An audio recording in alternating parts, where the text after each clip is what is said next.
De ce lundi 20 mars 2023. On commence avec des news qui sont quand même assez importantes en ce qui concerne la macroéconomie. Hop, je vous tourne l'écran sur TikTok parce que sinon vous allez rien voir.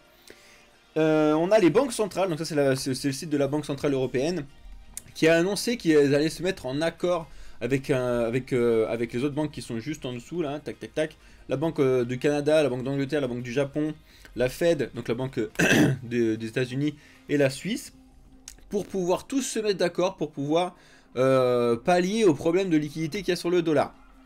Ça c'est vraiment, enfin les potentiels problèmes qu'il y a suite aux chutes des banques, etc. etc. Donc ils s'associent tous, c'est assez marrant de voir une association comme ça, normalement qui sont censés un petit peu se tirer la bourre, là ils sont plus ou moins en train de s'associer là-dessus. Et c'est surtout pour améliorer les swaps, les lignes d'échange là, entre le dollar et du coup les banques. Bref, si jamais vous voulez chercher un petit peu comment ça fonctionne là-dessus, c'est les lignes de swap, ça s'appelle. Là c'est le truc en anglais parce qu'on est directement sur la BCE, mais c'est quand même assez important de noter que pour une fois, les banques centrales elles s'accordent à peu près sur un truc pour trouver un espèce de compromis ou quoi.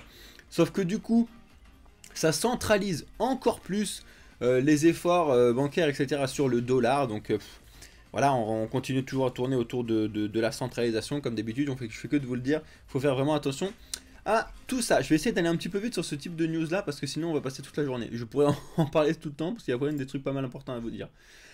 Ensuite, pour ceux qui nous suivent sur la partie de finances décentralisées, il y a le gros agrégateur de news et d'informations autour de la finance centralisée qui s'appelait Defilama, enfin qui s'appelle toujours Defilama, qui ont une petite Discord chez eux. Donc ils ont procédé à un fork de la plateforme de Defilama, donc un fork que je vous l'ai expliqué la semaine dernière et vous inquiétez pas, je vous expliquerai encore. Vous avez le live des forks et des layers sur la chaîne YouTube de Blockchain Capital si ça vous intéresse. En tout cas, Defilama c'est un très très gros projet, on vous en parle souvent parce que chez nous, nos experts sur la finance centralisée se servent entre autres de cet agrégateur là pour pouvoir donner des news. En gros, pour vous expliquer, c'est une news assez importante quand même parce que ça prouve quand même les discords sur certains trucs et les potentielles choses qu'on peut faire pour les contrer. Regardez, Defilama du coup, c'est ce qu'ils disent dans leur tweet, c'est que ils ont voulu lancer un token en fait, comme plus ou moins tout le monde, pour essayer de se faire de l'argent, on va se le cacher, c'est un petit peu le truc de base.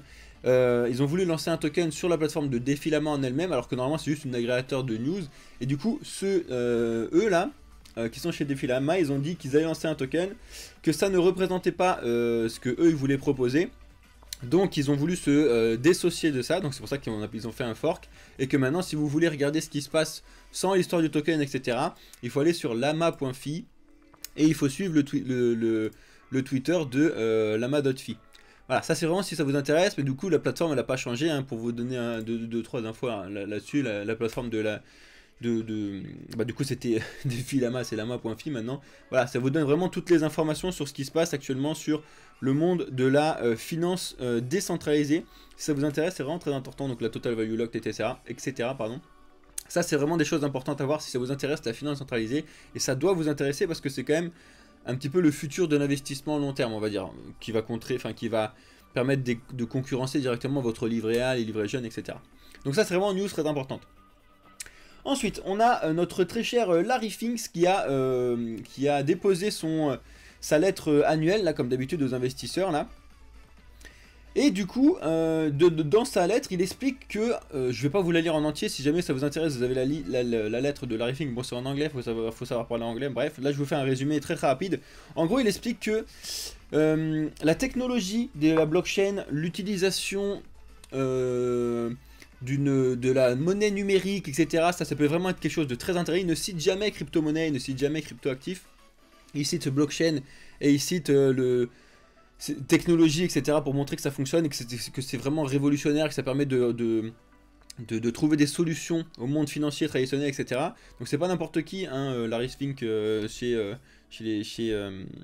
le monde financier traditionnel, on va dire. C'est quelqu'un d'assez sérieux. Et du coup, il explique, et c'est ce qu'on dit très très souvent, c'est que les États-Unis, entre autres, sont très en retard en termes d'innovation dans le monde des cryptos. Alors si vous ne le savez pas, c'est pour ça que je vous ai mis aussi cette news-là, c'est très important, c'est que nous, en France, on est énormément présent sur l'innovation en crypto. Il y a énormément de projets crypto qui ont été créés ou co-créés ou qui travaillent beaucoup avec des gens qui sont français de base. Je vous dis bien de base, parce que comme vous savez, avec le bazar qui se passe actuellement autour des réglementations et tout, les gens en France se sont barrés. Donc ils se sont barrés aux États-Unis ou beaucoup dans les pays, malheureusement, vous le savez, il y a beaucoup de projets qui se sont créés à Dubaï ou dans des endroits comme ça. Donc en France, nous les Français, on est vraiment très très fort là-dessus. Hein. Vraiment, négligez pas les trucs de France sur la partie des cryptos, c'est vraiment très important. Alors que les États-Unis, selon son rapport, ils disent qu'ils sont un petit peu en retard sur comment ça fonctionne et tout. Et c'est assez intéressant de savoir que pour une fois, les États-Unis seraient potentiellement en retard sur quelque chose en termes d'innovation. Donc c'est à surveiller, en tout cas, si vous voulez aller chercher plus loin, pardon, vous pouvez aller voir la lettre complète qu'il a fait à ses investisseurs. Là, c'est assez intéressant à lire, mais bon, il faut être bon en anglais. Sinon vous prenez des trucs de traduction. Ensuite, on a cette news là qui est tombée, qui est en fait un papier qui a été fait par des ingénieurs, etc. Qui explique qu'en fait le problème actuel qu'il y a eu, vous avez vu la semaine dernière sur certaines banques, etc. Pouvait être peut-être plus grave que ce qu'on pense. Bon, ça c'est normal, après c'est une étude, faut faire attention, on prend des pincettes comme d'habitude. Et eux ils citaient, alors je sais plus exactement le chiffre, mais je crois qu'il y a 190 banques, voilà. 190 banques qui seraient en risque potentiel de faillite sur leurs dépôts, exactement comme ça s'est passé sur la Silicon Valley Bank. En fait, ils ont analysé ce qui s'est passé sur la Silicon Valley Bank, pardon, et sur la façon de faire d'autres banques. Ils se sont rendus compte qu'il y avait 190 banques qui travaillaient comme ça et qui potentiellement pouvaient subir l'effet domino de la Silicon Valley Bank. Donc on va suivre ça vraiment de très très près. Si jamais vous voulez avoir le papier en entier, dites-le moi dans les commentaires et tout, on vous filera ça sur le Discord et tout. Mais en tout cas, ça peut être des papiers vraiment très intéressants d'études d'ingénieurs qui ont fait ce truc là. C'est un truc très sérieux, hein.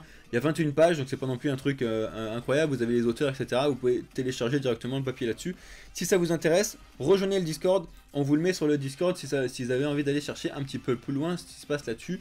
En tout cas, c'est un peu significatif de ce qui se passe actuellement. Il faut vraiment surveiller, faire attention. Est-ce qu'on va retrouver un 2008? Est-ce que ça va être pire que 2008? Est-ce que ça va être géré avant 2008? Par rapport à ceux qui savent comment ça s'est passé en 2008, il faut vraiment réfléchir à ça. Et c'est assez intéressant de pouvoir se placer en avance de phase plutôt que de subir, comme on l'a tous subi en 2008. Bon, moi j'étais jeune, mais je l'ai quand même vu passer. Et tout le monde a subi le truc, personne ne l'avait vu venir, sauf certaines personnes. Là, on peut commencer à voir plus les choses venir avec l'information qui tourne partout. Et les gens comme moi qui permettent de vous filer tout ça. On enchaîne pardon, avec ça c'est assez drôle, ça me fait assez marrer, ça me fait doucement sourire. C'est encore un dépôt de plainte aux États-Unis parce qu'il y a des gens donc, qui ont déposé plainte contre des influenceurs donc de TikTok, YouTube, etc. qui à l'époque avaient entre guillemets, ils avaient de l'affiliation, en gros, je pense que c'était ça le truc, ils avaient de l'affiliation avec FTX Trading, etc. aux États-Unis. Et du coup, ces influenceurs-là se font attaquer par ces personnes-là, comme quoi tu m'as incité à me mettre sur FTX, alors que FTX, après, ça c'est devenu une catastrophe, etc. Alors, il y a du bon et du moins bon. J'espère que ces influenceurs, je déteste le mot, hein, heureusement qu'ils sont entre guillemets là-dessus, mais ils prenaient des pincettes sur le truc. Il faut toujours prendre des pincettes, c'est pour ça que je me permets de vous le rappeler. Déjà, nous, on n'a pas d'affiliation, comme on vous le dit, comme Alex fait que de vous le répéter. On va pas vous pousser à aller trader sur Bybit, sur Binance, sur tel ou tel truc, on s'en fout. Le seul endroit où enfin, si vous voulez faire le copy trading, il faut que vous alliez obligatoirement sur BitGet, parce que nous, le copy trading, on fait sur le BitGet. C'est le seul truc que Alex vous a expliqué déjà là-dessus. Si ça vous intéresse, vous avez tous les liens et tout ce qu'il vous faut en termes d'informations sur notre Discord. Donc vraiment, revenez rejoindre le Discord. Et je vous le rappelle, ceux qui sont sur TikTok, venez voir ce qui se passe sur la chaîne Twitch de Blockchain Capital, les amis. C'est quand même beaucoup plus sexy et plus simple de regarder ce qui se passe sur la chaîne Twitch que de regarder directement là-dessus. Et n'oubliez pas, restez là pour poser vos questions. J'ai bientôt fini quand j'ai fini les news, je répondrai à vos questions. Donc c'est un petit peu dommage de voir ces gens qui se plaignent sur un truc où en fait c'est eux qui font des bêtises. C'est un petit peu comme ce qui se passe actuellement dans le monde des cryptos. Il y a beaucoup d'arnaques, etc. On va pas se le cacher, il y a beaucoup de scams, etc. Ce qui se passe sur notamment les trucs de NFT, notamment sur du MetaMask, sur le truc. Et les gens se plaignent, sauf que c'est le but du jeu des cryptos, c'est d'être décentralisé. Alors je suis d'accord, là pour le coup, FTX était centralisé, et il y avait un problème là-dessus, etc. Ça n'empêche que le système crypto se veut décentralisé, et je te prends l'exemple de MetaMask par exemple. Il y a des gens qui sont en train de râler sur le fait que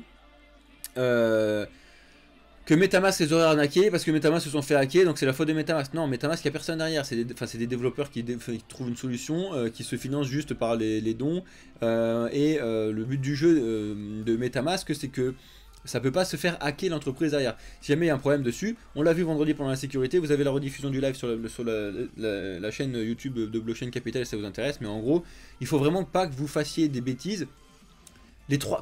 C'est 90% du temps, c'est vous qui avez autorisé le retrait, etc. Donc c'est vous qui vous êtes fait arnaquer, c'est pas le système qui vous a arnaqué, ça c'est vraiment très important. Donc je reviens à chaque fois au même, il faut que vous puissiez passer du temps sur votre éducation, savoir comment ça fonctionne et savoir comment les éviter. Et nous, on vous fait ça exprès. Donc vraiment, venez nous voir chez Blockchain Capital, on vous explique tout de A à Z, que ce soit comment fonctionne la finance traditionnelle, comment fonctionnent les cryptos, comment fonctionne le trading, comment fonctionne le minage, comment fonctionne la DeFi, etc. Vous avez tout ça chez nous, donc vraiment venez rejoindre le projet, c'est très important. Et nous on prend d'énormes pincettes, donc je sais pas comment ils ont pris les pincettes, ces mecs-là en particulier qui avaient influencé en gros de pouvoir ouvrir les comptes sur FTX, mais il faut toujours prendre des pincettes, il faut toujours que vous fassiez vos propres recherches, comme vous l'a dit tout à l'heure Deadpool, pas de conseiller en investissement ici, et surtout faites vos propres recherches, donc Dior tout le temps les amis, c'est très très très important. En tout cas voilà, si ça vous intéresse, il y a eu ce dépôt de plainte qui était là-dessus. Donc ça on s'en fout. Tac, très important. La mise à jour Ethereum Shanghai la plus attendue de toute l'année 2023, ça débarque le 12 avril. C'est bon, on a la date bloquée, je vous l'ai déjà dit vendredi, mais je vous le rappelle aujourd'hui parce que c'est très important. C'est donc le 12 avril qu'on aura ce hard fork qui va être mis en place sur sur Ethereum et donc via la mise à jour de Shanghai. Et du coup, c'est le retrait EIP 4985 qui va permettre de débloquer les Ethers qui sont stackés depuis 2020. Donc, c'est pas moins de 17,7 millions d'Ethers qui vont être ainsi qui vont pouvoir être mis en circulation. Alors, vous inquiétez pas, je vous le dis et je vous l'ai redit et je vous le redis. Ce ne sera pas débloqué, les 17,7 millions ne vont pas être débloqués du jour au lendemain. Ils vont les débloquer de 0,04% tous les jours, jusqu'à ce qu'ils soient tous débloqués. Ça ne veut pas encore dire que ces 0,04% vont être vendus tous les jours. Ça sera à ceux qui le reçoivent en coup, qui sont débloqués, qui vont pouvoir le vendre. N'oubliez juste pas une chose, c'est qu'énormément de ces jetons-là ont été bloqués depuis 2020, donc début 2020. Fin 2019, début 2020, donc savoir quand l'Ethereum était encore à 100-200 balles. Donc là, les gens sont quand même en train de se faire un x10 dessus. Donc la logique veut que ces gens-là prennent au minimum des bénéfices sur tout de suite pour pouvoir être sûr d'avoir fait un investissement sur les 3 dernières années rentable. Ça, c'est le minimum que n'importe quel investisseur d'à peu près intelligent va faire. Il va pas vendre tous ces trucs. Mettons un gars qui a réussi à avoir un full node de 32, ce qu'il va faire normalement, si tout va bien, c'est qu'il va vendre le surplus qu'il a réussi à avoir avec son nœud complet. Donc admettons il en avait 32, il en a eu, je sais plus, ça dépend de toute façon quand est-ce qu'il a commencé. Admettons il en est à 38.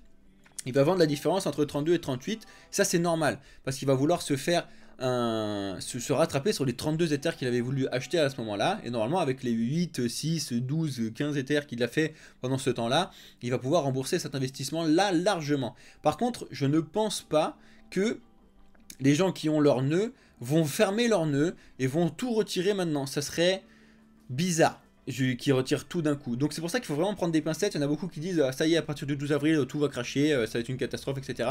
On verra à ce moment là, mais n'oubliez pas que tout n'est pas débloqué d'un seul coup. Ça serait vraiment très très important. C'est la news en tout cas la plus importante à regarder sur Ethereum pour l'année 2023. Et donc surveillez cette date, le 12 avril, ça va commencer à être débloqué. Ça ne veut pas dire que ça va commencer à vendre. Ça, faut vraiment faire attention à ça. Alors ça, vous le savez, on a fait que d'en parler avec Alex, c'est que la Fed a imprimé 300 milliards de dollars pour pouvoir combler le bazar qu'il y a eu sur ces dernières faillites, etc. Et c'est ce que je vous disais aussi la semaine dernière avec Alex vous dit. Du coup, c'est ce qui a permis, entre autres, de pouvoir faire monter le Bitcoin ces derniers jours, et que potentiellement le Bitcoin là, pourrait aller voir ce qui se passe aux alentours des 30 000 $. On fait que de vous le dire, on vous l'avait dit, Alex même quand on ne se connaissait pas, etc., il disait la même chose que moi. Il y a de fortes chances qu'en 2023, on oscille entre les 30 000 et les 15 000 $. On l'a dit parce que c'est le truc à peu près logique qui devrait être fait maintenant. Donc là on n'est pas encore aux 30 000, on va voir si ça va fonctionner, si ça va y aller ou pas. C'est quand même une résistance très dure les 30 000 et comme Alex vous l'a dit ce matin, on va voir comment ça se passe. En tout cas vous allez pouvoir suivre ça ce soir avec Alex en live trading. Je vous le rappelle, pour ceux qui sont intéressés par ce sujet là, live trading de 20 h à 23 h tous les lundis, ça va vraiment être le feu. Voilà, j'ai perdu ma news maintenant. C'est bon, elle est là. Et du coup ce que je voulais vous dire là-dessus c'est que il va vraiment falloir surveiller pour moi je pense l'inflation qu'on va avoir tombé au mois d'avril pour le mois de mars. Parce que ce mois de mars ils ont tellement rajouté d'argent que l'inflation qu'ils sont en train d'essayer de combler avec l'augmentation des taux, ça va avoir un problème là-dessus. C'est aussi pour ça que ça va être très important de surveiller ce qui va se passer lors de la réunion du FOMC ce mercredi avec Alex là, qui va vous faire un beau live dessus. Très important à surveiller parce que ça va être des signaux très importants sur le moyen terme, on va dire. Donc vraiment à surveiller et vraiment soyez présents sur la chaîne Twitch les amis. Merci à ceux qui s'abonnent, vous vous faites plaisir. N'hésitez pas à poser vos questions d'ici une dizaine de minutes quand j'ai fini les news, comme ça au moins je reprendrai tout ça avec vous directement. Là je vous balance toutes les news importantes que j'ai pu vous choper. Et c'est le but du jeu. En tout cas, venez nous rejoindre sur Twitch, les amis. Ça y est, grâce à vous, on a nos 50 abonnés minimum. On va pouvoir s'affilier, faire un truc propre. Pouvoir vous proposer du contenu, etc. Vraiment, venez sur Twitch. Je vous le rappellerai en fin de vidéo. Vous l'avez vu pour ceux qui étaient là dès le début. On a vraiment du contenu incroyable à vous proposer là-dessus. On enchaîne. Alors, ça, c'est encore un mixeur qui a été fermé. Donc, c'est des news en anglais, hein, les amis. Ne vous inquiétez pas, je vous les traduis. C'est comme ça que je vous montre que je vais vous chercher des news un petit peu par-ci, par-là que vous n'avez pas forcément vu passer. Donc Chip Mixer, donc c'était un mixeur un petit peu comme vous l'avez vu sur le Tron là quand on a eu tout le bazar avec FTX, des gens qui essayaient de mixer. Donc un mixeur, pour ceux qui ne comprennent pas ce que c'est que c'est pour pouvoir se protéger des gens qui ne retrouvent pas directement notre wallet. En gros c'est que tu mets des bitcoins à l'intérieur du mixeur, ça va les envoyer un petit peu partout, etc. pour après te les renvoyer sur ton truc. C'est pour que du coup les gens puissent pas trop suivre ce qui s'est passé entre l'envoi et pas surveiller directement ton truc. Donc il y a des biens et des pas bien hein, sur ce truc là, vous le savez très bien donc, sur le sujet. Et là du coup c'est les Allemands là qui ont dit aux autorités américaines supportés du coup par Europol, ils ont annoncé qu'ils avaient réussi à fermer Chip Mixer et qu'ils avaient récupéré du coup 44,2 millions de cryptos qui étaient dessus. C'est pas énorme, hein, 44,2 millions pour un mixeur, etc. qui a vu des milliards, je sais plus où est-ce qu'il y avait le chiffre, mais ils ont eu des milliards transvasés sur la plateforme, etc. Donc bon, c'est intéressant aussi de voir comment ça fonctionne.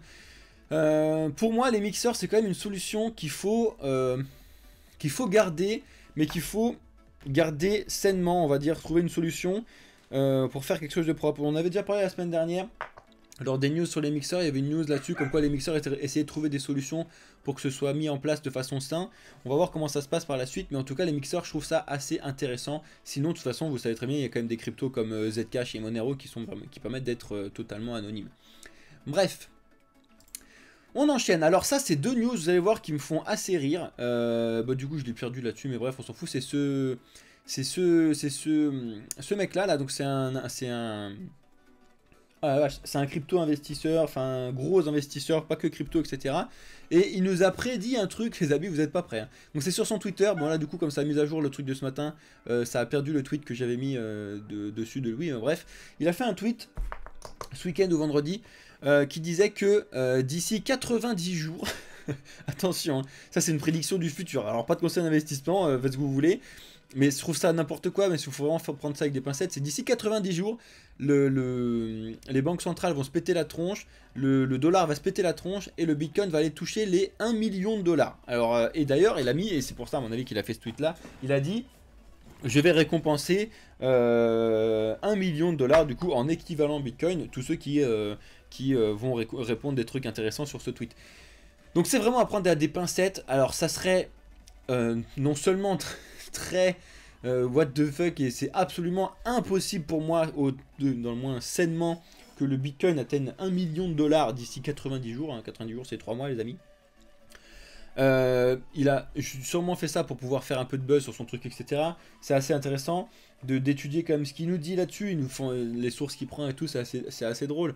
Mais n'oubliez pas que c'est ce que je voulais vous dire par rapport à cette news là, c'est que pour que ce soit sain, il faut que ça monte lentement avec ce que vous dit Alex à chaque fois sur le trading. Quand on a une montée saine, c'est une montée, ça redescend, ça monte, ça redescend, ça monte, ça redescend. Ça, c'est un truc sain. Si tu montes en flèche, tu laisses toute la liquidité en dessous et c'est pas sain et c'est logique que ça se reviande la tronche après. C'est logique. Il n'y a pas de, c'est même pas au-delà de l'analyse technique, c'est logique. Et donc du coup, c'est absolument impossible que là en 90 jours on tape les 1 million de dollars actuellement, c'est absolument impossible. Il n'y a pas assez d'adoption, il n'y a pas assez de machin, et ce serait très étonnant que tout le monde d'un coup se passe dessus. Alors c'est pas impossible, hein, n'oubliez pas que rien n'est impossible, mais ce serait vraiment très étonnant. Et surtout, ce serait pas sain, donc ça ferait un bazar directement dessus, donc c'est vraiment à surveiller les amis. Donc voilà, il y a cette news là, et la deuxième news, c'est plus ou moins la même chose, mais sauf que c'est... Ah bah non, c'est celle-là que je vous disais tout à l'heure. Alors c'est celle-là. Donc c'est Arthur Hayes, donc, qui est l'ancien PDG de la plateforme de BitMEX, pour ceux qui connaissent potentiellement. Lui, il le dit que ce sera 100 000. Donc il prend déjà un petit peu plus de pincettes sur les 1 million. Il dit que c'est 100 000. En fait, tout ça pour vous dire que actuellement, vu que le Bitcoin est en train de reprendre des couleurs, t'as beaucoup de personnalités comme ça qui en profitent pour dire voilà, ça y est, on est reparti en bull run, ça y est, le Bitcoin à 100 000, ça y est, le Bitcoin à 1 million, etc. Faites très attention à ce type de news, faites très attention au FOMO. C'est pour ça que je vous ai mis ces news là, c'est pour vous introduire le FOMO, donc vraiment le Fear of Missing Out. On vous explique tout ça sur le Discord pour ceux qui débutent et qui ne comprennent pas ce que je vous dis, mais c'est très important. Il y a beaucoup trop de gens qui se lancent dans un FOMO et qui achètent des trucs quand tout le monde l'achète, et vous vous doutez bien que quand tout le monde achète, il y a forcément un moment où plus personne ne peut acheter parce que tout le monde a acheté, donc on va rebaisser. Je vous dis pas que ça va arriver, je vous dis pas que ce truc personne ne le sait, je vous dis qu'il faut faire attention à ce type de news et que dans le passé ça s'est vu que quand tu as beaucoup trop de gens qui disent c'est génial ça monte, c'est qu'en général c'est l'inverse qui va se passer. Alors ça prend quelques temps, quelques semaines, quelques mois, etc. On va voir comment ça se passe. Mais c'est pareil, ce que vous dit Alex, on a laissé énormément de liquidité, notre expert trader, on a laissé énormément de liquidité aux alentours des 15, 16, 17 000 dollars qu'il faut aller rechercher avant de pouvoir remonter sainement. Donc à surveiller, vraiment à surveiller, surtout au niveau trading. Il y a quand même des choses à faire qui sont assez intéressantes, mais formez-vous les amis, informez-vous et informez-vous auprès de personnes intéressantes. Je sais beaucoup de claquer hein, sur les réseaux. Venez nous voir ce qu'on vous propose sur Blockchain Capital. Vous allez voir quand vous allez apprendre à nous connaître, on n'est pas des rigolos sur le sujet. Bref, on enchaîne, parce que là, ça fait quand même 22 minutes, et j'avais dit 20 minutes sur le sujet, bref. Alors ça, c'est juste pour vous introduire les live minages qu'on va avoir cette semaine. Vous l'avez beaucoup demandé la semaine dernière, et cette semaine, on va vous faire 3 live minages, donc 2 lives avec notre expert Nico sur le minage, et vous en avoir un également avec moi. Parce que moi je suis rentré directement sur les cryptos en 2017 via le minage de crypto, donc j'ai fait mes machines, j'ai fait ce truc là, etc. Donc bref, c'était une petite news là-dessus pour vous introduire le minage de cette semaine. On pourra potentiellement parler de ça là, de savoir si c'est intéressant ou pas d'optimiser les ASIC, etc. On verra ça ensemble. Bien évidemment, ça me fatigue. Mon téléphone qui se met à sonner au moment où je suis en live. Incroyable. Et à savoir si c'est intéressant ou pas j'ai plus le mot, de débrider ces mineurs avec des 5 nano, 5, 7, 6, 10, etc. Ça explique comment ça fait. Du coup, est-ce que c'est intéressant de monter la récompense, mais du coup ça monte la chaleur, ça va la péter plus vite, la machine, etc. Enfin bref, il y a tous ces trucs-là à vérifier, à voir. Et on va voir ça ensemble pendant nos live minages. Donc pour rappel, live minage demain entre midi et 2, enfin à 13h30. Avec Nico, live minage encore avec Nico vendredi, et vous avez un live minage avec moi jeudi soir 19h-20h. Si jamais vous avez loupé tout ce que je vous montre là, venez sur le Discord, on vous remet le calendrier en direct sur Discord. Mais vous voyez là, vous avez quand même un nombre incalculable de live sur la chaîne de Blockchain Capital, vous avez tout le contenu qu'il vous faut, et pour rappel, on est les premiers à vous faire ça. C'est juste incroyable ce qu'on vous présente, donc venez voir ce qu'on vous présente, c'est juste incroyable. On enchaîne parce que là sinon on va jamais y arriver.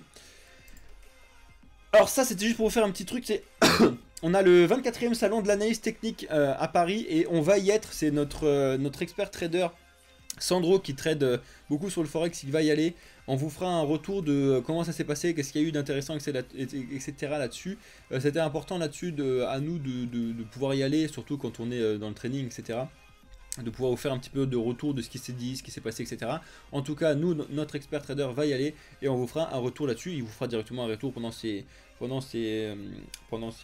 lives ou directement sur TikTok. Donc c'est Sandro qui va y aller. On enchaîne avec des... Ah oui, alors ça c'est assez important, ça me fait marrer, c'est que vous savez tout ce qui se passe actuellement, c'est qu'il y a GPT-4, tout le monde sait comment ça fonctionne, ChatGPT, etc. Et là on a GPT-4 qui est en train de sortir. Et du coup, GPT-4, comme l'a été le lancement de ChatGPT, un petit peu relance encore une fois les cryptos axés sur l'IA qui sont un petit peu en feu en ce moment.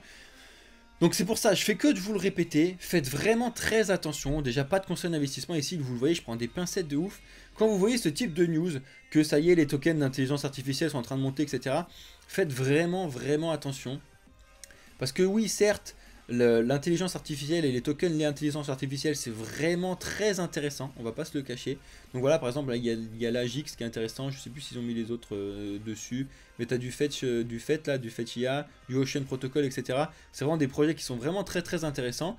Mais moi, ce que je vous dis, ce qu'il faut faire attention, c'est est-ce que ces projets qui sont vraiment très intéressants, ont le mérite de la capitalisation de marché qu'elles ont actuellement? Ça, c'est une question très intéressante.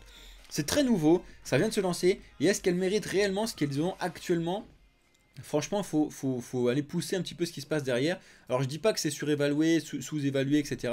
Je sais qu'à l'avenir, ces projets-là sont juste incroyables et phénoménaux, mais juste là, maintenant, tout de suite, est-ce que c'est quelque chose qui vaut le prix que ça a actuellement? Je sais pas. En tout cas, n'oubliez pas que si jamais ça vous intéresse, n'oubliez pas de diversifier et n'oubliez pas de dire tiens, j'adore le Fetch IA, donc je vais aller sur Fetch IA et je mets tout 100% dessous. Non.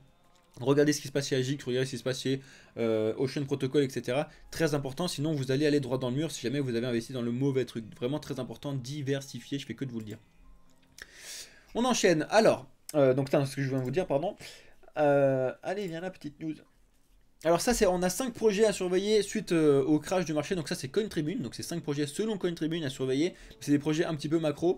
On a le MetaCage, je vous le rappelle 2 secondes, c'est une arcade liée sur le métaverse. Regardez comment ça se passe si vous voulez. Surtout, ne pas de FOMO, pas de conseil d'investissement ici. Hein. C'est vraiment juste vous rappeler ce qui se passe actuellement et qui est à surveiller. Et vous voyez, c'est des gros projets. Hein. MetaCade, c'est un truc énorme. C'est pour ça que je vous l'ai dit, c'est pas des tout petits projets qui sortent du chapeau du magicien. XRP, c'est à surveiller par rapport à ce qui se passe sur leur procès. Encore une fois, Alex fait que de vous le dire aussi, il faut vraiment surveiller ce qui se passe derrière XRP. Est-ce que la technologie vaut encore le coup? Est-ce qu'elle a été dépassée? Est-ce qu'elle est en retard? Est-ce que quoi, etc. C'est très important. Même s'ils ont une communauté qui est incroyable, XRP, potentiellement ça peut monter. N'oubliez pas non plus que le XRP se veut pas stablecoin, mais se veut stable sur l'avenir. C'est pour lui proposer un système qui va concurrencer le système Swift, et le système Swift d'échange interbancaire ne peut pas péter un câble, etc. Donc il faut que ce soit quelque chose d'assez stable. Donc ça ne peut pas faire un x1000 tout de suite. Ça serait très très très étonnant, voire pas possible. Donc à surveiller. Le Bitcoin, évidemment, ce qui s'est passé avec c'est à surveiller en ce moment, potentiellement un retour vers les 30 000, etc. Le Filecoin, Alex a fait que de vous en parler, a fait des trades dessus. Et l'Axie Infinity, comme d'habitude, vous savez que Axie Infinity, c'est quand même un projet de Play and Earn qui s'est un petit peu distingué des autres, même si là, les revenus sont beaucoup moins intéressants que ce que ça l'était en 2021, etc. Les gens sont quand même encore en train de jouer, et il y a même beaucoup plus de gens qui jouent à Axie maintenant que c'est devenu accessible, où tu peux acheter des Axie pour pouvoir, enfin 1, 2, 3 dollars, alors qu'à l'époque où moi j'en avais commencé à en acheter, si tu voulais avoir des trucs, il fallait acheter du 300, 400 dollars.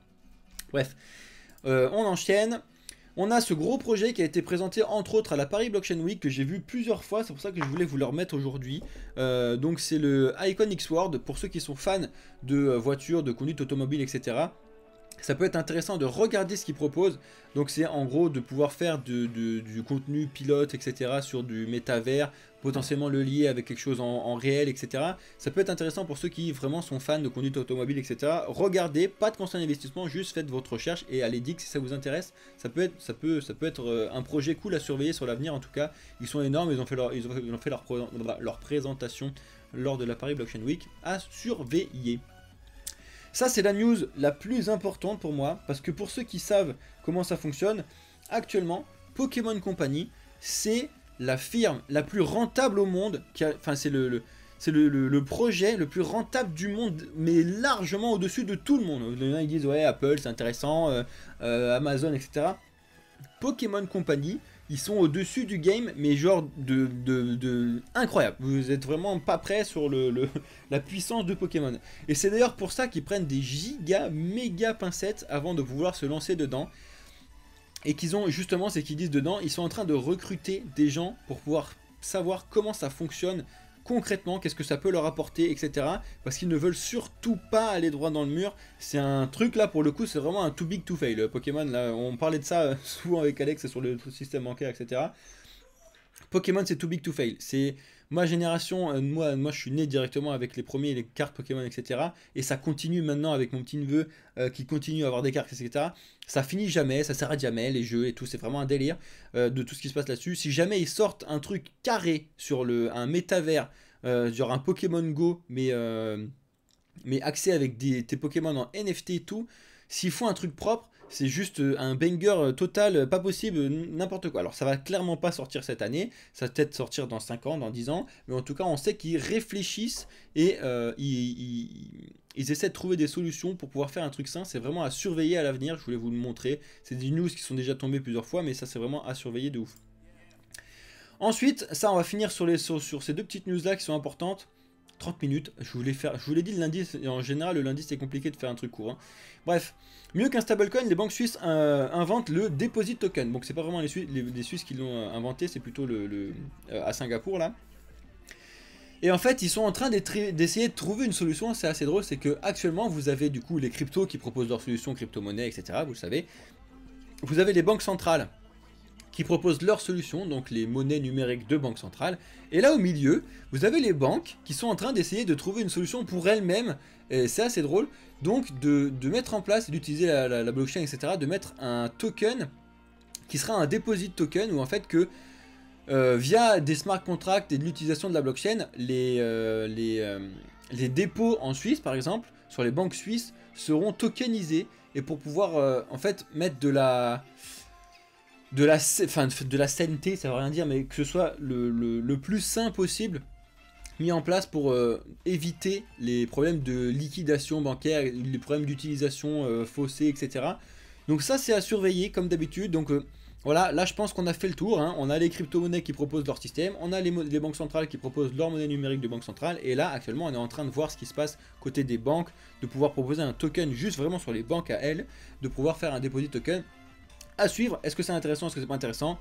On est au tout début, hein, ça a été proposé cette année, fin 2022, et c'est en train d'être réfléchi, voir comment ça se passe, c'est vraiment à surveiller. Et enfin, on finit par ce petit news qui m'a fait marrer, FTX, la SBF, qui préfère se rembourser lui avant nous, c'est assez drôle, je dis nous, parce que oui, j'avais un petit peu de sous de déposer sur FTX, comme beaucoup de monde, hein, on va pas se le cacher, mais bien évidemment, si tu diversifies, c'est pas très grave.